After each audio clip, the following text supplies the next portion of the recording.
Sorby is delighted to welcome Nick Cook, legendary woodturner and co-founder of the American Association of Woodturners, to showcase his skills. In a series of short films, Nick provides some handy techniques and shows us how to achieve 8 useful projects using his favourite Sorby Tools.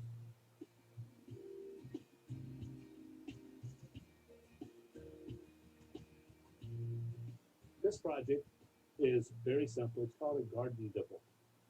Other people call it a dibber, and in many places it's called a dibbler. It's a device for planting flower bulbs, and it's used all over the world. It's quite simple. What we're going to do with this one is we're going to turn it completely with the skew, the tool that most people are afraid of. And if you learn how to use it, it becomes a very good friend. And also, if you learn how to use it, it makes all of the other tools much easier to use. So we're going to start by marking the centers. This is a 2x2 by 12-inch long piece. I'm going to place it between centers.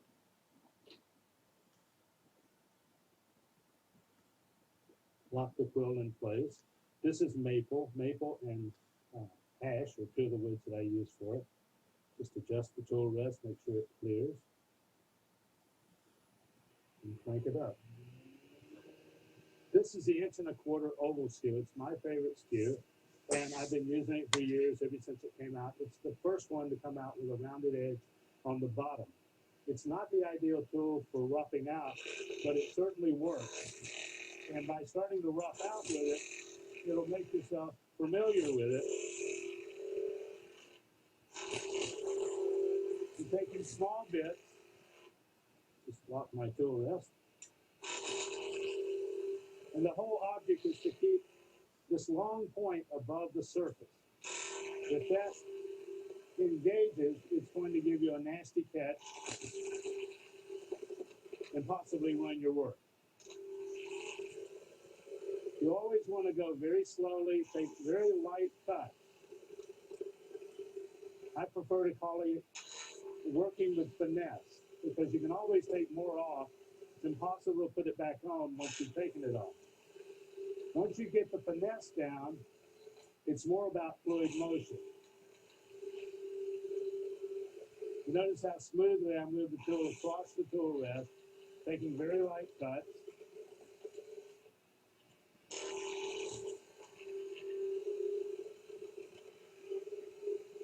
And it does take longer to rough something out with the skew, but it will lessen your fear of it once you learn to use it.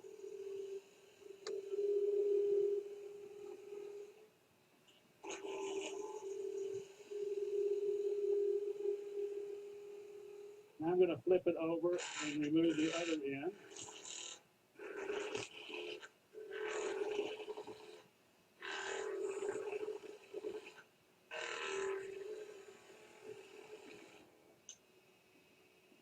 Just tighten it up. We're being a bit aggressive.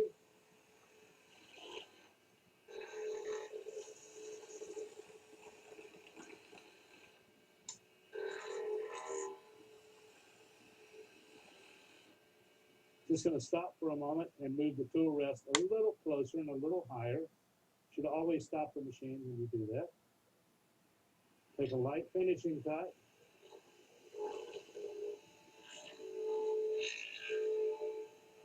We're going to waste about a 1/2 inch on this end. We're going to do a 1-inch bead. We're going to measure carefully with a handle. Do another 1-inch bead. In order to roll a bead with a skew, you've got to have some clearance.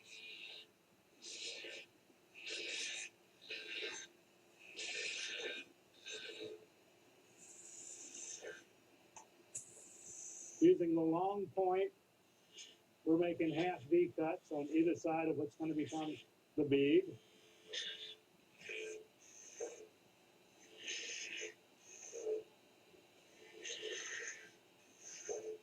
And I'm just going to make a tiny mark for the center. We're going to do the same thing over here for this bead.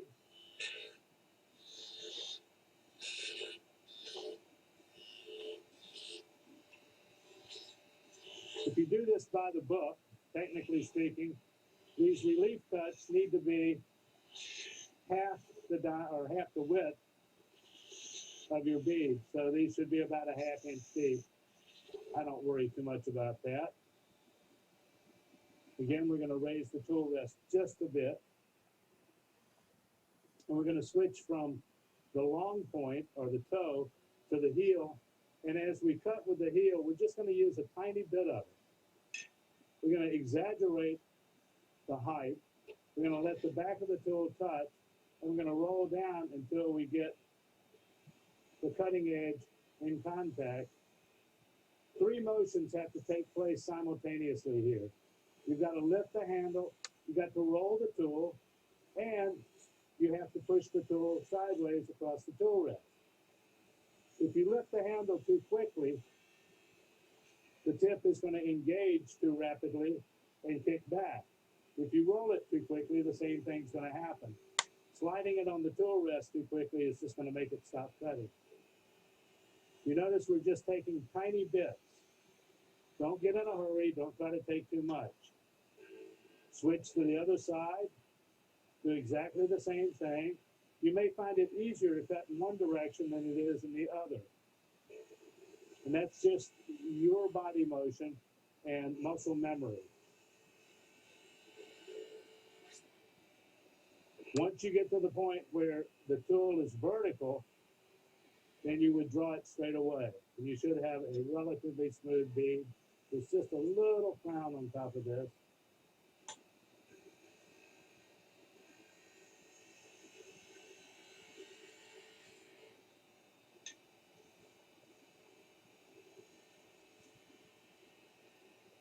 Also, never let the handle get in front of the cutting edge.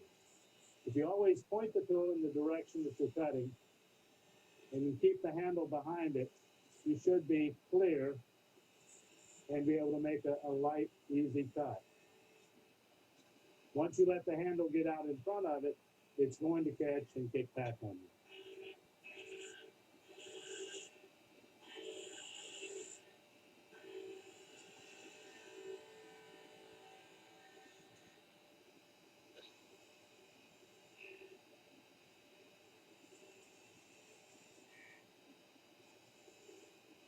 Because I did this with the tip of the skew, I am going to remove that line. I typically use a pencil. And that's going to add to the symmetry of the bead. This is going to be the handle.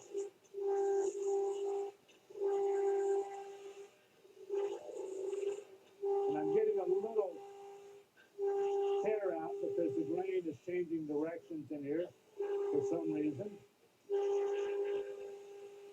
That's causing the racket that you hear. Always cutting downhill.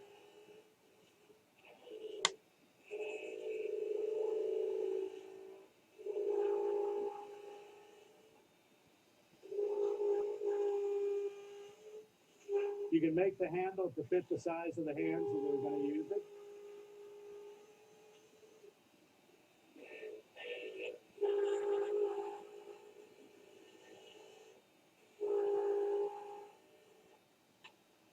I finish up by adding just a little V cut to separate the handle from the bead, or the beads at the ends. Just accentuates that shape. There's a finishing cut across this V cut. Then we're going to make a stop cut here. And that will keep you from running into the drive center, which might harm your tool or your drive center. And we're going to start the rolling motion to bring this down to a slight point.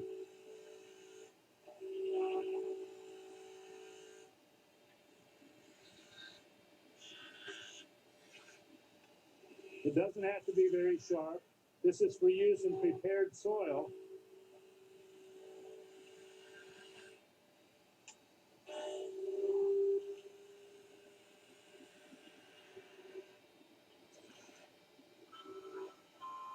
Now we're going to take a pair of calipers, set it 1 inch. We're going to put 1 inch graduations along the length of the dibble. because many of the bulbs tell you specifically how deep to plant them.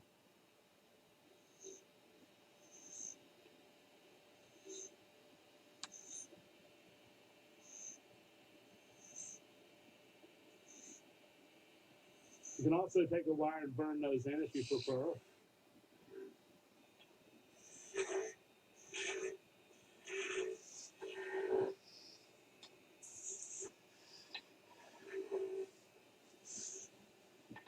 We're going to separate it at the tailstock end first, and then the headstock.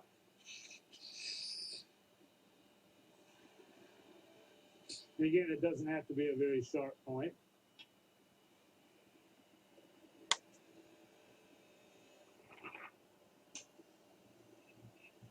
There you have a garden dipper.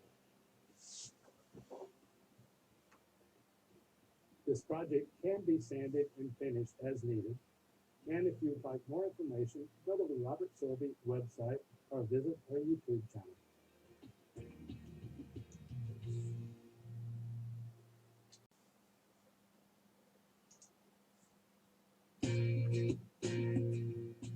Robert Sorby is delighted to welcome Nick Cook, legendary woodturner and co-founder of the American Association of Woodturners, to showcase his skills.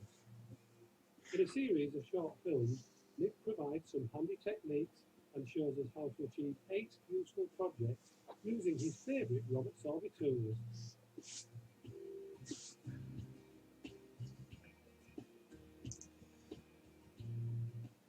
Our next project is another small, quick, and easy Christmas tree ornament. It's a snowman. We're going to start out with the same blank that we used for the honey dipper. It's 1 by 1 by 8. We're going to mark the centers and place it between centers on the lathe.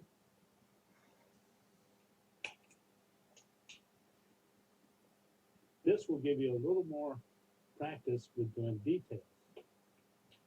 Like that. Push that up. Like that. Adjust the tool rest. Make sure it clears. It does. And we're going to start out with the spindle roughing gouge. We'll go to the spindle gouge and we'll finish up with the skew. So we're going to use this to shape the square into a cylinder.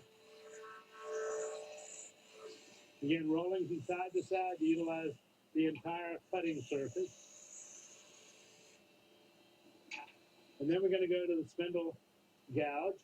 We're going to start and waste about a ½ inch of material on the very end. We just want to get that, and that's going to become the top of the top hat. The second cut will be the brim of the top hat, and then we'll just start shaping it, gradually cutting away to the top of the brim. Leaving a good clean surface, well defined. We're going to come around and undercut the brim just slightly. And then the head is going to be shaped.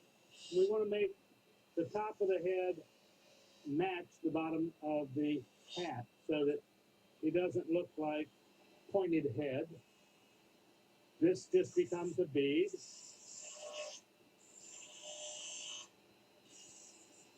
Just a full sphere.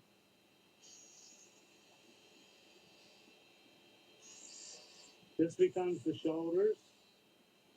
We want to be careful, make this a nice, clean V-cut in here with the spindle gouge. And I call this an icicle snowman because we bring this down into almost a point.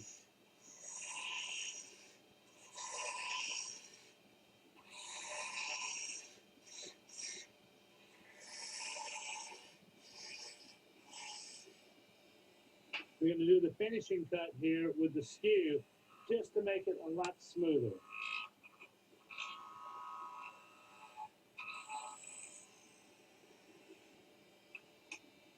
We're going to add a little bead at the bottom, like a little droplet of water on the end of the icicle.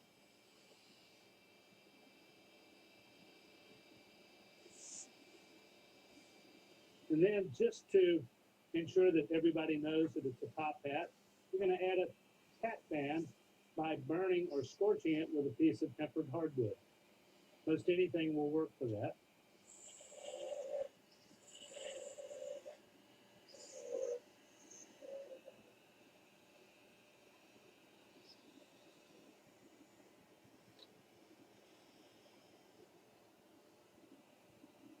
A screw eye in the top and some puff paint to give it eyes, nose, and buttons, and it's all set to hang on the tree. This project can be sanded and finished as needed, and if you'd like more information, go to the Robert Sorby website or visit our YouTube channel.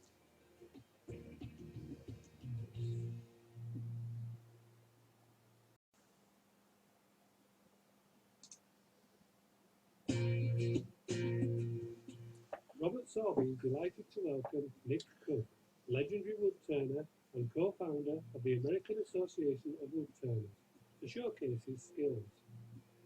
In a series of short films, Nick provides some handy techniques and shows us how to achieve 8 useful projects using his favourite Robert Sorby tools.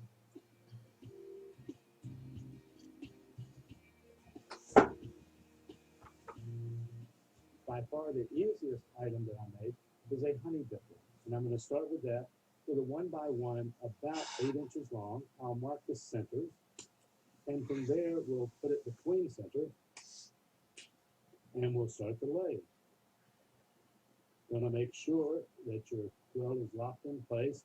Check the position of the tool rest. We're going to use a 1 1/4 inch roughing gouge to rough the material down to a cylinder.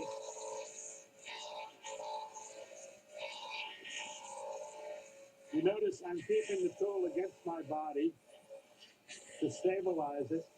That gives me a lot more support. We're going to go to the 1/16 or 2 millimeter fluted parting tool. We're going to make 5 grooves, equally spaced. You want to push the parting tool in squarely and withdraw it straight away, making sure not to rock it or swing the handle about. Then we'll shape the working portion of the honey dipper. Give it a little bit of curve. We're going to come back with a 3/8 inch spindle gouge, detail the end of it. And you can make this as simple or as complicated as you like. I'm just going to put a little notch here. Come back and cut it away, take it down to its final diameter.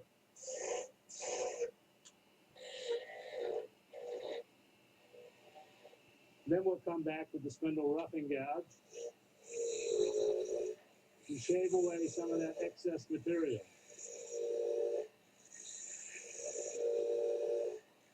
Moving very fluidly, not trying to take away too much material at one time.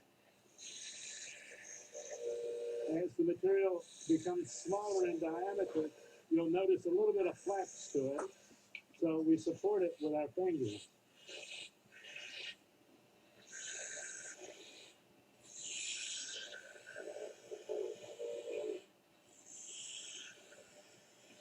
Just blend it all together.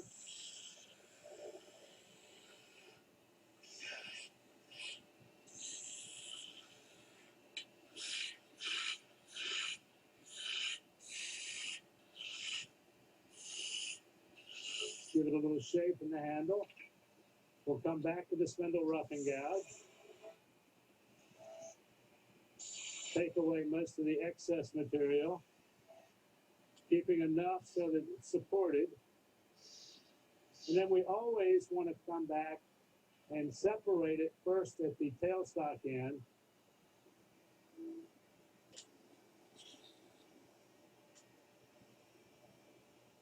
And make the finishing cut at the headstock end. And there we have a honey dipper. I think you'll find it a very nice, rewarding project. And by doing a number of these, rather than jumping from item to item, Repetition is by far the best teacher.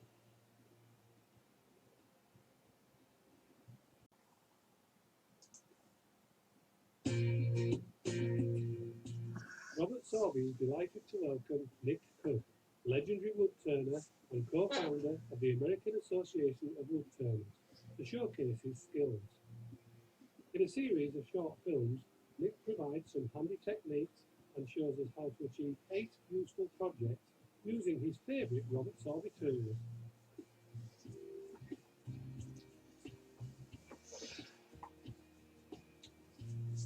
Our next project is a muddler. Used to muddle or crush the fruit in the bottom of the glass. It's used for making mojito, a drink with rum. We're going to start by marking the centers, placing the piece a 1 by 1 by 12 between centers, locking the tailstock in place, locking the quill in place, advancing the tool rest, lowering it to the proper area, checking to make sure it clears. And we're going to do this with 2 tools, the spindle roughing gouge and the 3/8" spindle gouge. We're going to rough it out, taking the corners off.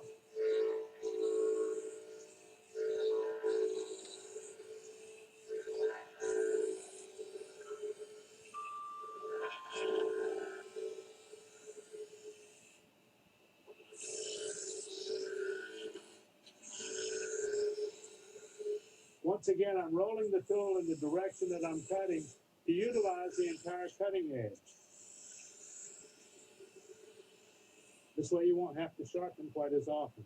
Again, I'm going to measure. I'm going to roll a bead.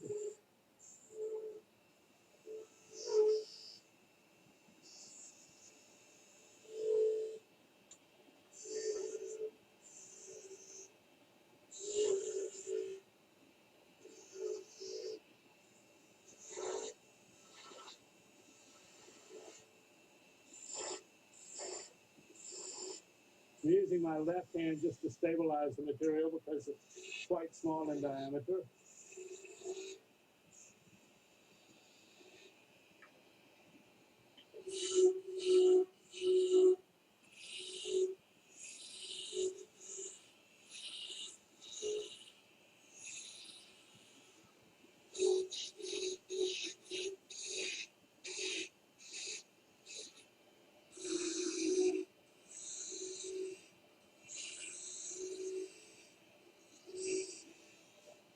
The big difference between the spurtle and the muddler is the muddler is flattened on the end, making it easier to crush the fruit in the bottom of the glass. Separate it from the tailstock end first. Break it away. And this is a muddler for muddling fruit in your mojito. You can tie it to a bottle of rum and make really good friends. Enjoy.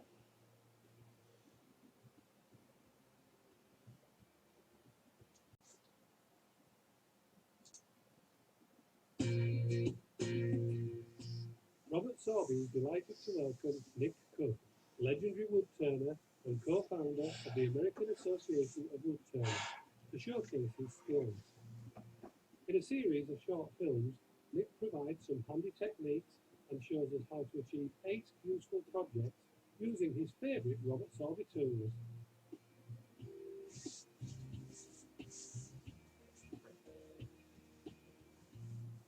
Toys are, of course, one of the favorite things to make.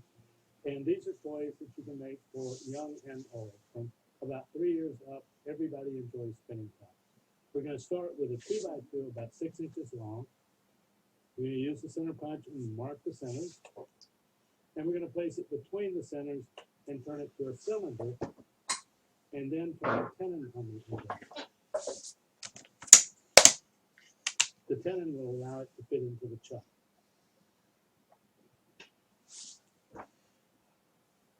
We're going to start out with the 1 1/4 inch roughing gouge.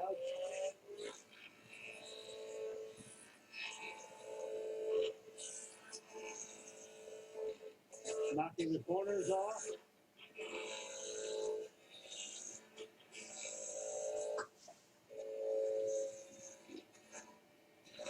Making the blank round. We've just got a little bit more to go. This is a 3/8" Bedan tool. It's going to be used to turn the tenon on the end of the blank. Just check it for diameter. We're right on.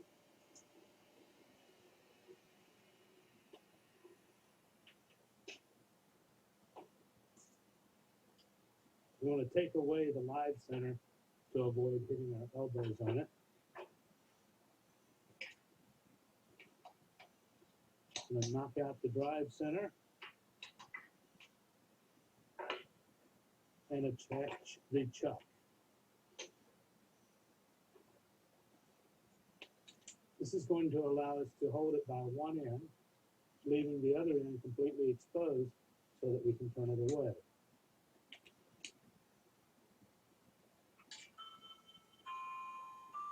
We'll pull it up with the spindle roughing gouge.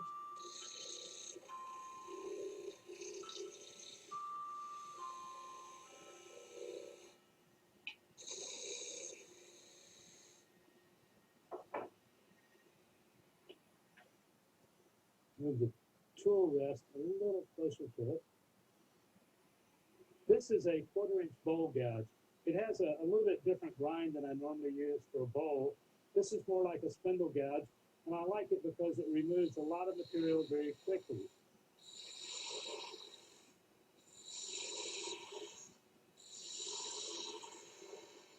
We want to get rid of that little hole from the drive center or live center so that we can create a point on the end of it.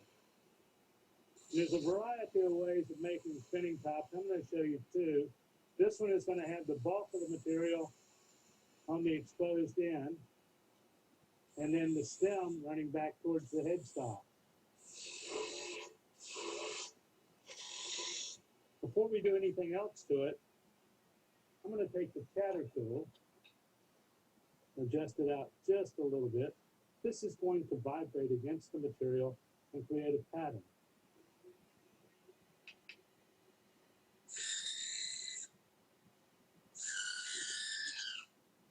Depending on how you approach it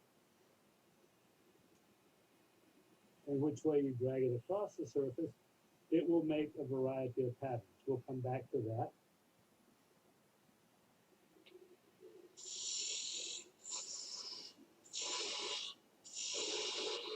I just want to get rid of some of this bulk.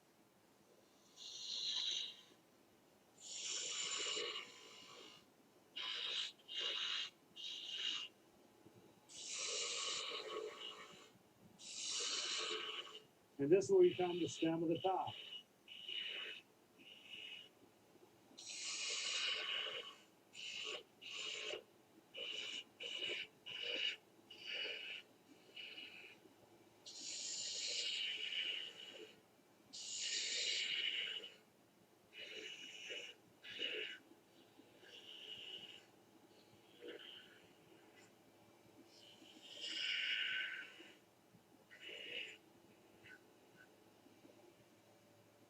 We're going to use a spindle gouge to create a point on this end.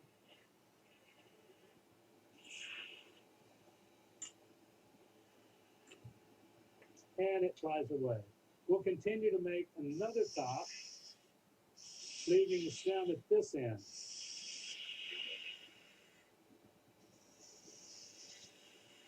Once again, we want a nice sharp point.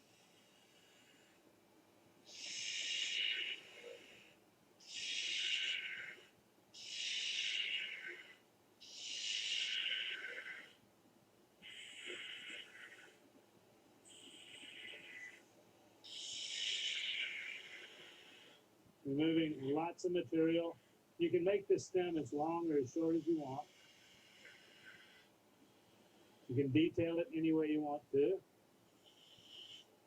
And again, before we cut it down, we're going to decorate it just a little bit. About 7 o'clock. It does create a lot of noise.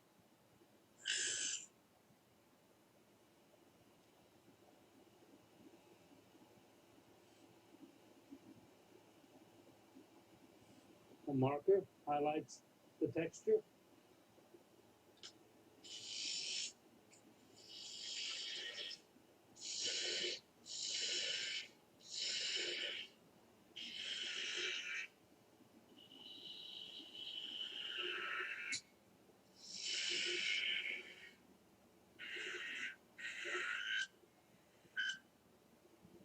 And again, the spindle gouge allows you to take it down to a very sharp, clean point.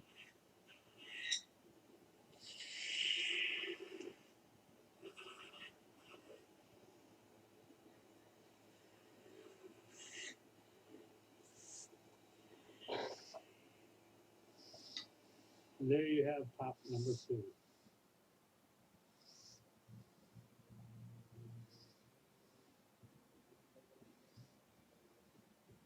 This project can be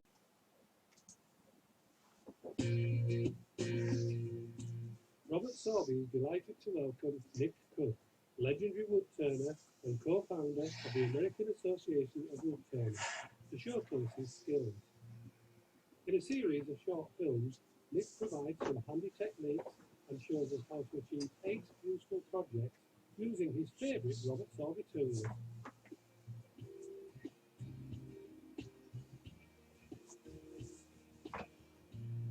Our next project is 2 parts.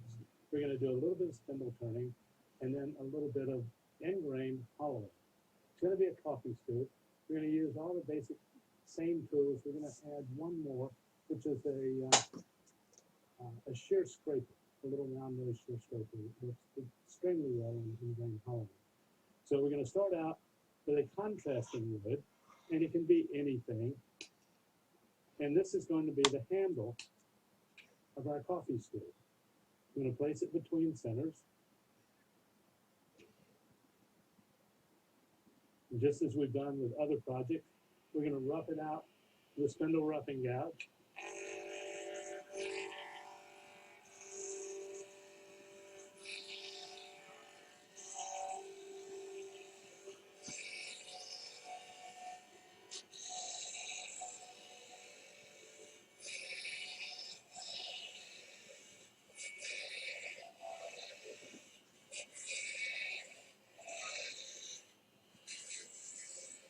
I'm going to take it down to about 3/8 of an inch in diameter on this end. Then using the 3/8 inch spindle gouge, we're going to turn a tiny little bead on the end of it.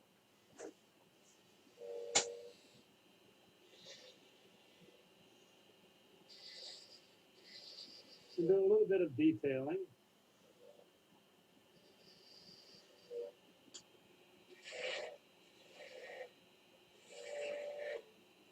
And then complete our handle.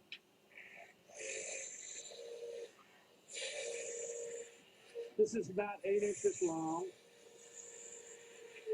The finished product is going to allow you to reach into the canister and pull out the coffee grounds or coffee beans.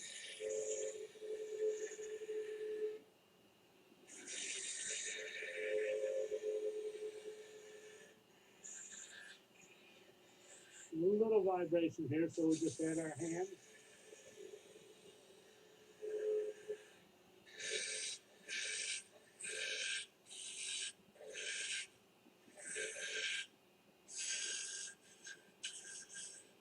We're going to finish that up with the skew.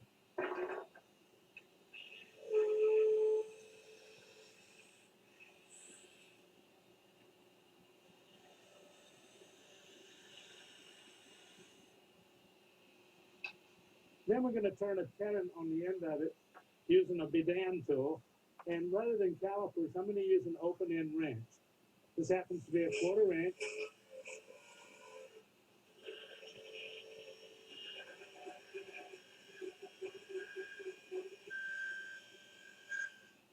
And the open end wrench works better than calipers because the calipers tend to move on you. We'll just finish off the end of that.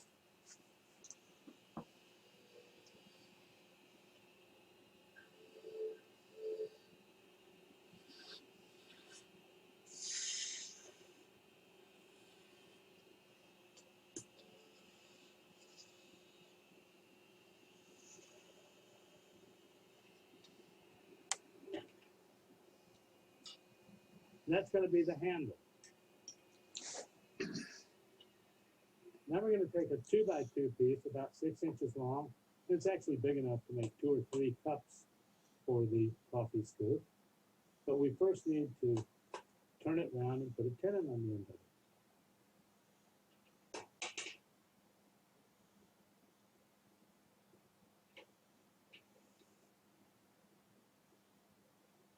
Capture it between centers.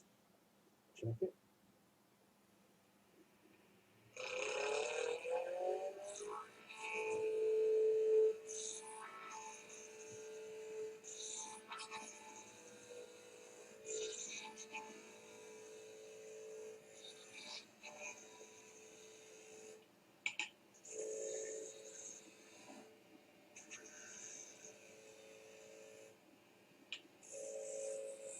A little bit more. Going to take the badan and put a tenon on the end of it again.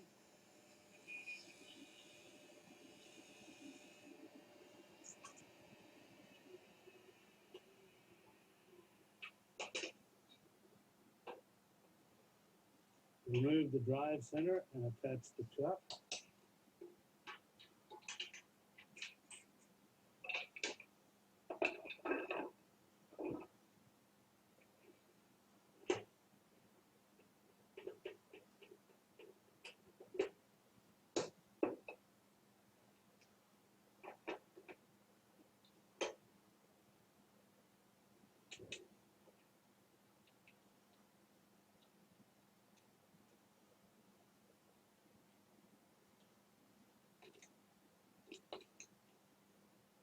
Make sure that's good and tight.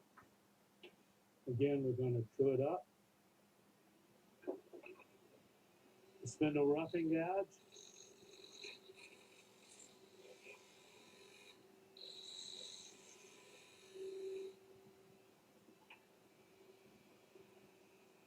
Going to true up the end of it. That little hole is going to disappear. We're going to do the initial shape of the exterior of the cup, rolling it inward just a little bit. The important thing to remember here is as you're bringing it back towards the bottom of the cup, we want to leave at least half of the overall diameter. If we take it down smaller than that, we're going to get some vibration as we try to hollow it.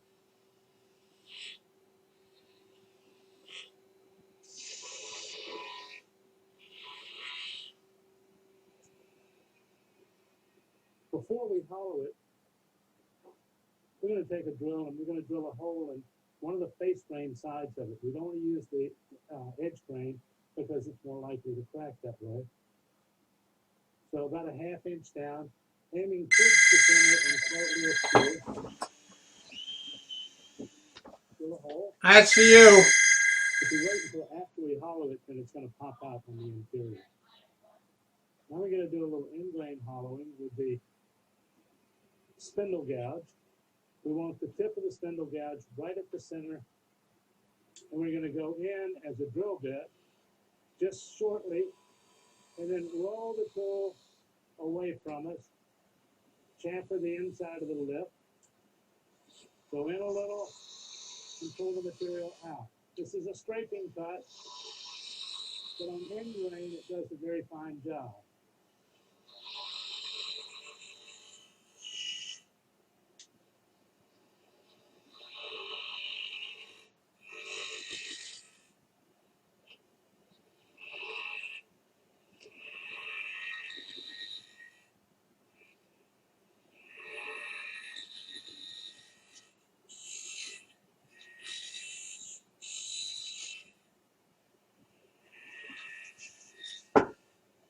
I'm just going to stop for a second and check the depth.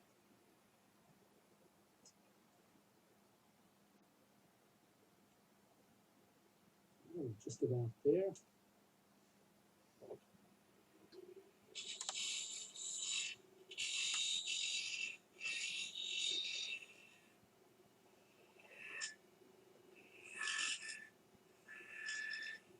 The small tip of this tool is going to leave a few little ridges So we're going to come back with a shear scraper and just finish up the interior of that. That'll clean it up and leave a nice smooth surface. It requires much less sanding.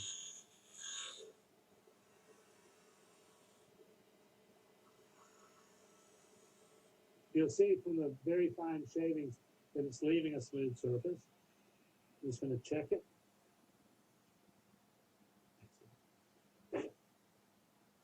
Just a little scraping on the edge.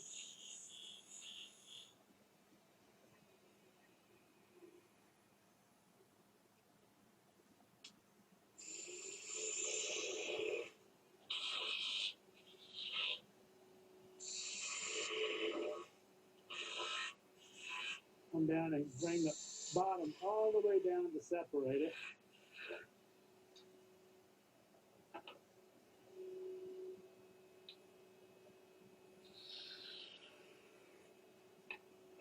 And then to finish up the bottom, we're going to create a jam chuck out of the rest of the material.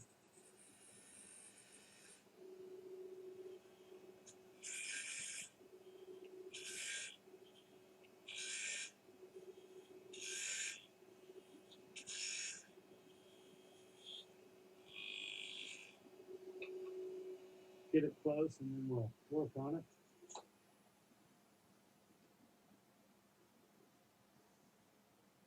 Okay.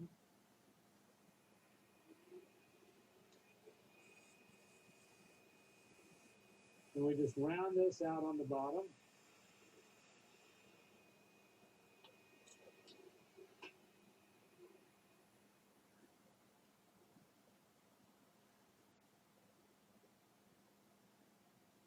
A little super glue. This all fits together, and we have a very nice coffee stick. I'm often asked what size I make it. I say it really doesn't make any difference because I don't know two people that make coffee the same way.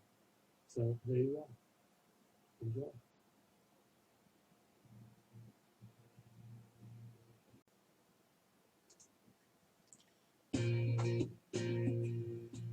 Robert Sorby is delighted to welcome Nick Cook, legendary woodturner and co-founder of the American Association of Woodturners, to showcase his skills. In a series of short films, Nick provides some handy techniques and shows us how to achieve 8 useful projects using his favourite Robert Sorby tools.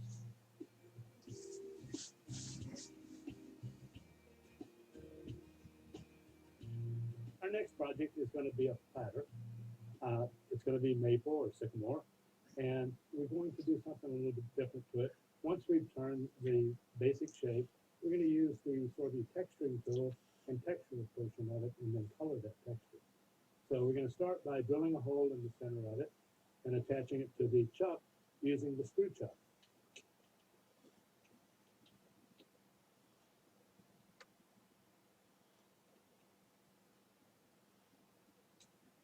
That is secured.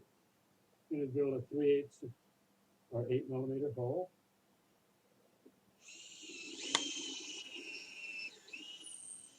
Just under an inch deep. Attached to the screw. Make sure it is indeed tight. Lock it down. There we go. Our first cut is going to be across what's going to become the bottom. We're going to use a 3/8 inch bowl gouge, and this is warped or cupped. So we're going to start at the edge and just start shaving away material. You'll notice that it's going rat-a-tat-tat, and that's because of the cupping. There's some high places on here. I'm going to shear those off, and once we get past those, we'll be able to make a cut all the way across. The tool rest is just below the center line.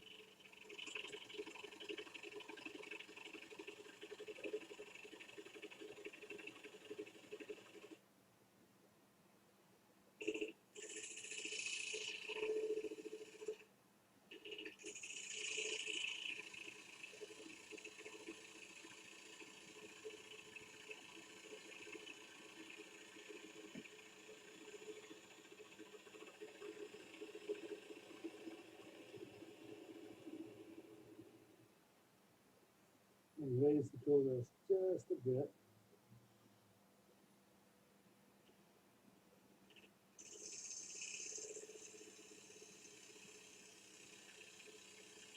We're slicing the material. We want to make this relatively flat. A portion of it's going to become the foot.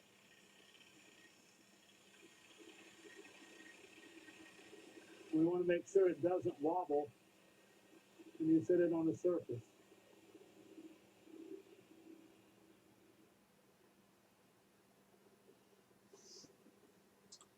That's our center point. Our chuck requires a recess that's approximately 2¼ inches in diameter. So we're going to set our compass or our calipers at 1 1/8. We're going to use the bend end tool to create a recess.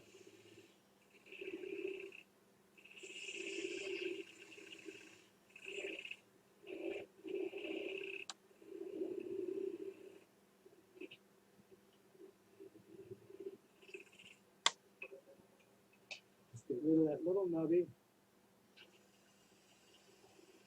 If you want to create a little bit of a decoration, you can use the point tool.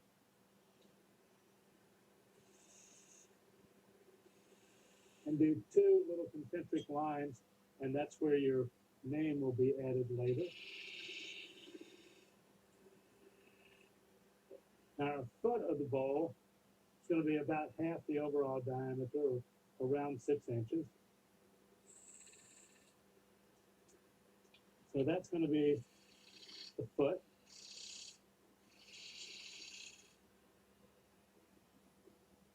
And now we're going to shape the bottom of the bowl with platter, working from the inside out, peeling the material away.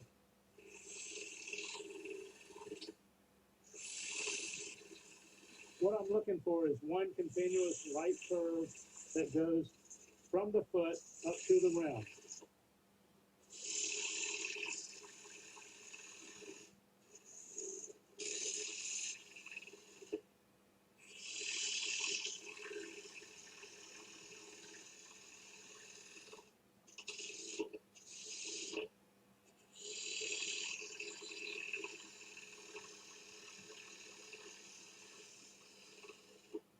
You don't want to get greedy. Take just a little at a time.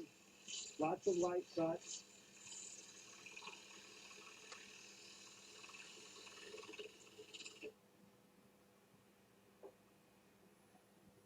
Move the tool rest closer.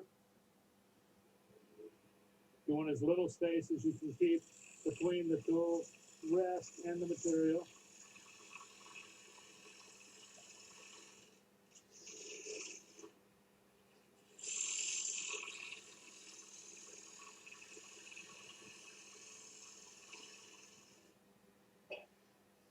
Now the last few cuts are going to be finishing cuts.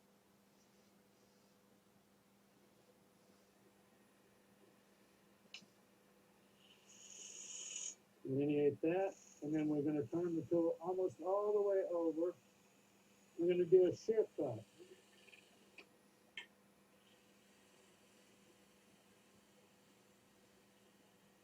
And this finishing cut leaves shavings that almost look like angel hair.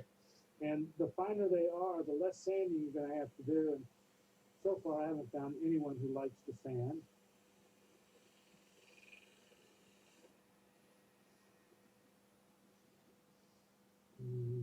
Still a little tear out, but that can be sanded out. One of the things you want to check is to make sure that this is relatively flat across here, and it's just a little high in the middle. So we're going to take just a touch off of the interior portion of this with that finishing cut. Now we need to check it again. I'm just going to take it off and reverse it. To do that, I'm going to use the key to lock the chuck in place. Otherwise, if you just lock the spindle, you'll take the chuck off itself.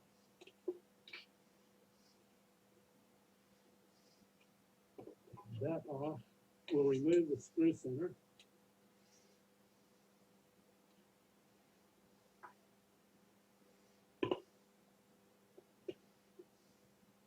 And the opening should be close to the fully closed diameter of the chuck to give you the maximum holding power.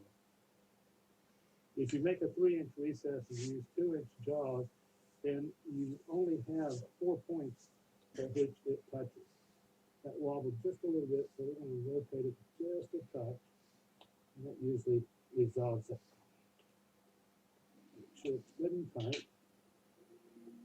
That'll work.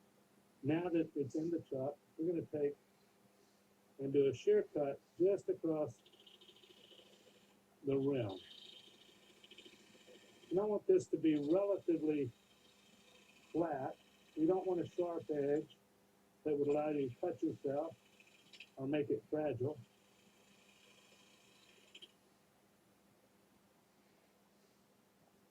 Do not put your hand up here and check it while it's spinning. It will cut you. So that's screwed up. Now we're going to take a surface cut across what's going to become the top.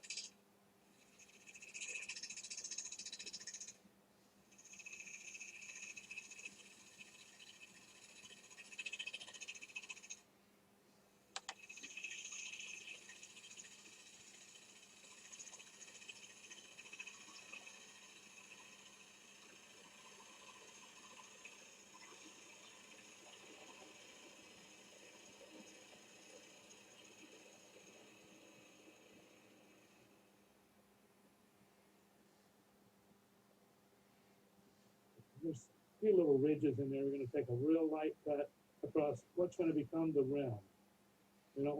We don't need to go all the way across. Full bevel contact, about 2 inches in.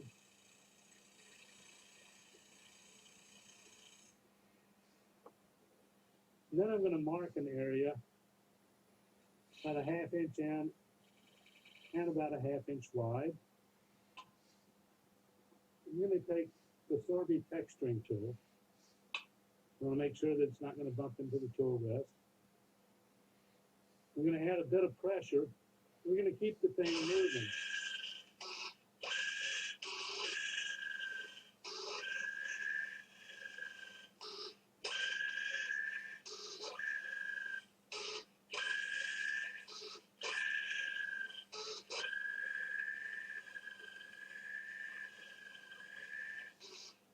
If you keep it in one place, it's going to leave a well-defined texture that stands out a little bit more. Now that's pretty good. I'm just going to do a little bit more.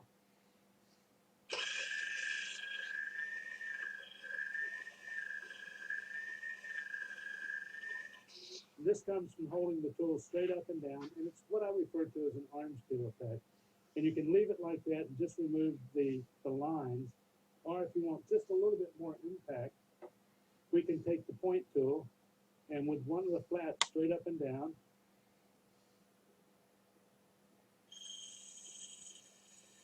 we can define it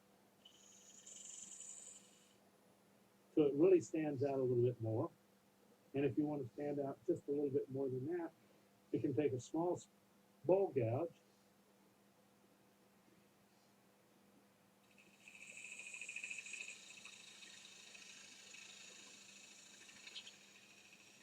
we can cut right up to it so it stands just proud of the surface.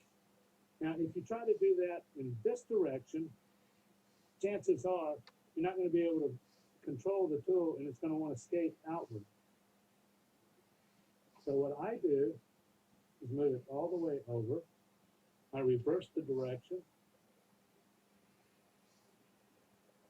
I do a very light cut up to that surface.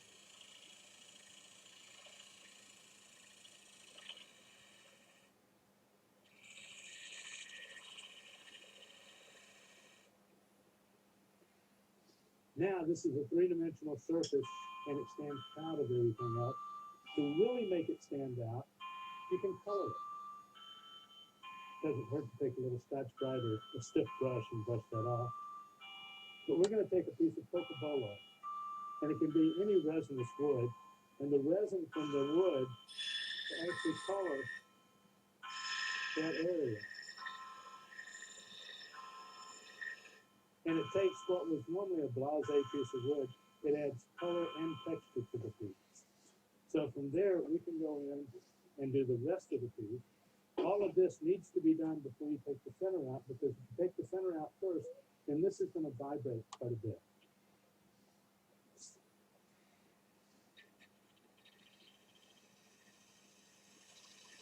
So we want to leave about the same amount here.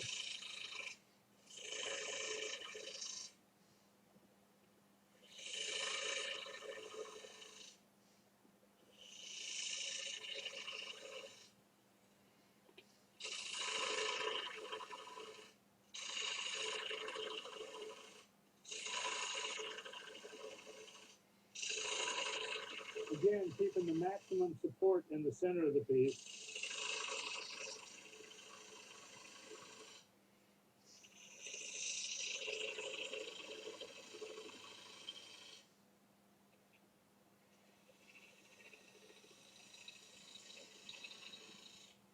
And I'm a believer that things that I make are to be used, so I don't try to make things extremely thin. I want it to be functional and stout enough so that anybody's willing to pick it up and fill it with food or something like that.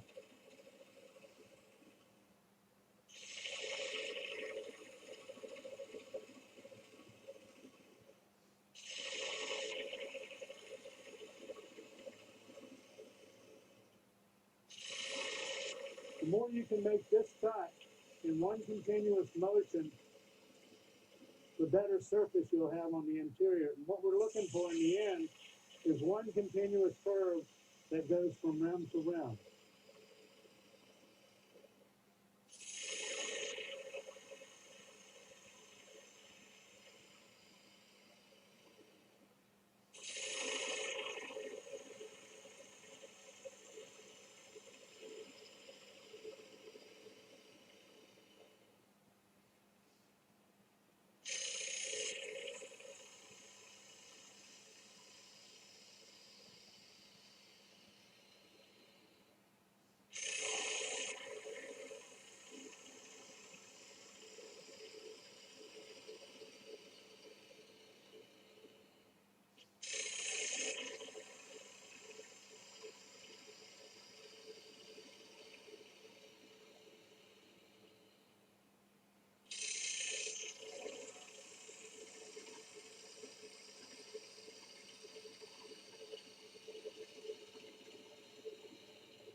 I'd rather take lots of fine cuts like this than try to hog it out in one continuous motion.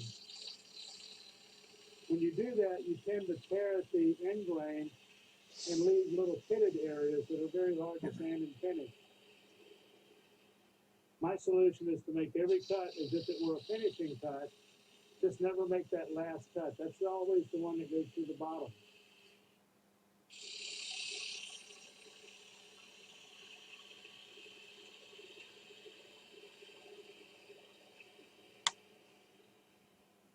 Always maintaining double contact to support the cutting edge.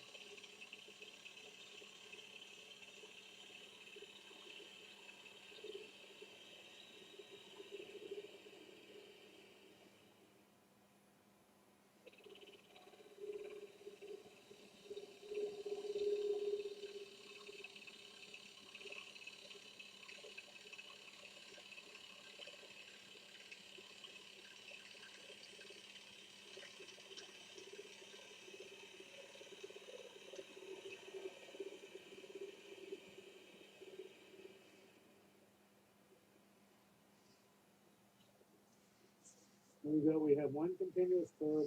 There's a little tear out in two little places. That's more the grain than anything else. I'm going to make one more real light cut. And it wouldn't hurt to freshen up the tool, but we're just going to see what we can do. Again, we're looking for that angel hair.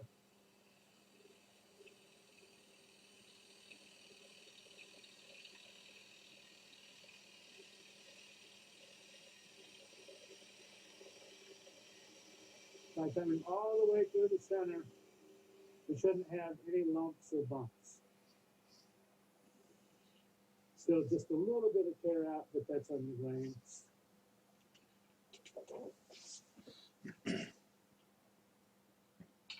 There you have a platter for the textured and colored edge.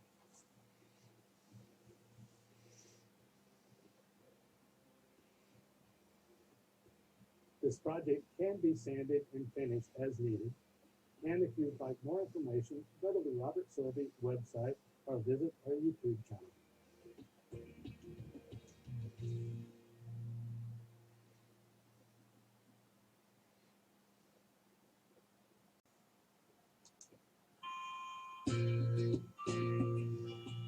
Robert Sorby is delighted to welcome Nick Cook, legendary woodturner and co-founder of the American Association of Woodturners, to showcase his skills. In a series of short films, Nick provides some handy techniques and shows us how to achieve 8 useful projects using his favourite Robert Sorby tools.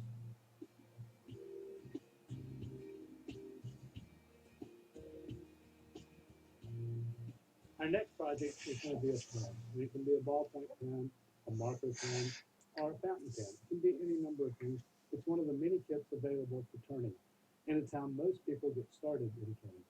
So we've already cut our blank tooling. We're going to insert it into the special jaws for drilling pen blanks. Lock it in place. We're going to use the appropriate size drill bit. And it's going to vary from one kit to the next.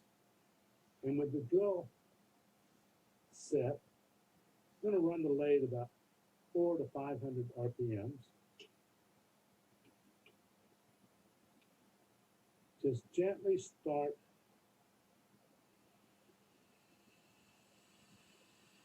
and depending on the type of wood, you may want to start and stop frequently as the chips tend to fill up the helix of the drill bit and will make it hot and also make the drill bit wander. So go slowly and always hold on to the drill chuck as you're drilling, as if it comes out of the quill, there will be a large hunk of iron just fluffing around. So you can see it gets packed up around here rather tightly. And I don't like to extend the quill more than about halfway. So about a ½ inch at a time. And then withdraw it, pull the shavings out, and go again.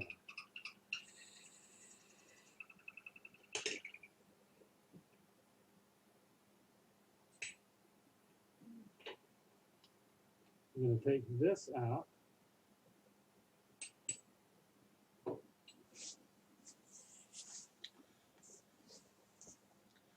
I'm going to take the brass for the pin kit,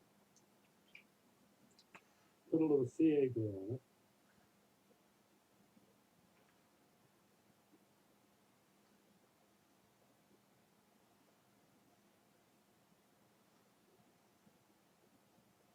Avoiding getting it on our fingers, and sort of twist it in.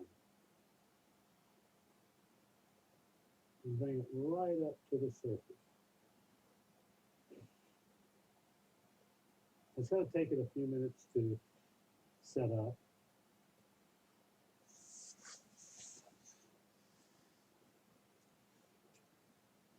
While it is setting up, I'm going to take and just trim the end flush and then reverse it.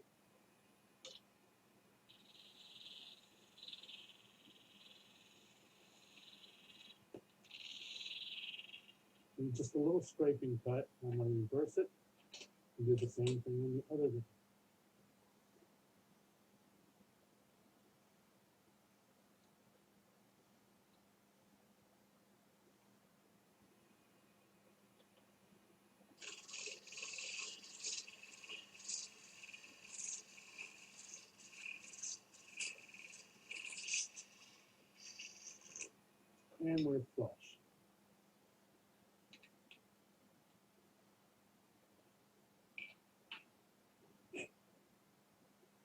should be ready. Remove the chuck.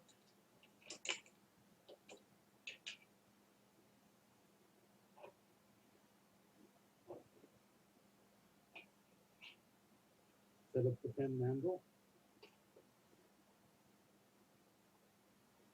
And using the appropriate bushings,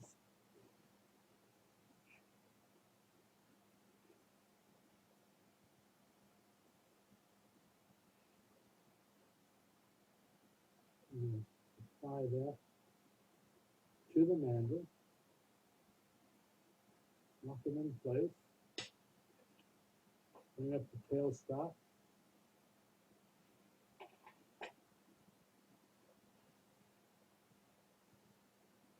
and for this I like to use the skew.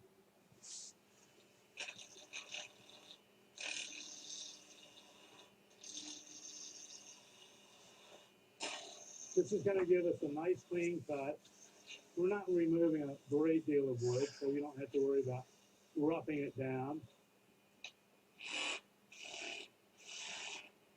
I'm going to give it a little bit of shape, leaving it just a tiny bit bulbous in the center, taking it down to the bushings on either end. Many of the pins require 2 turnings. This one only requires 1.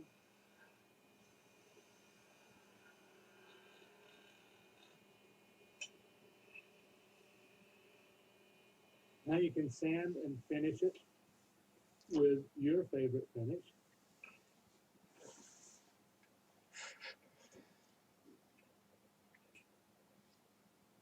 Remove the bushings. The pin assembler.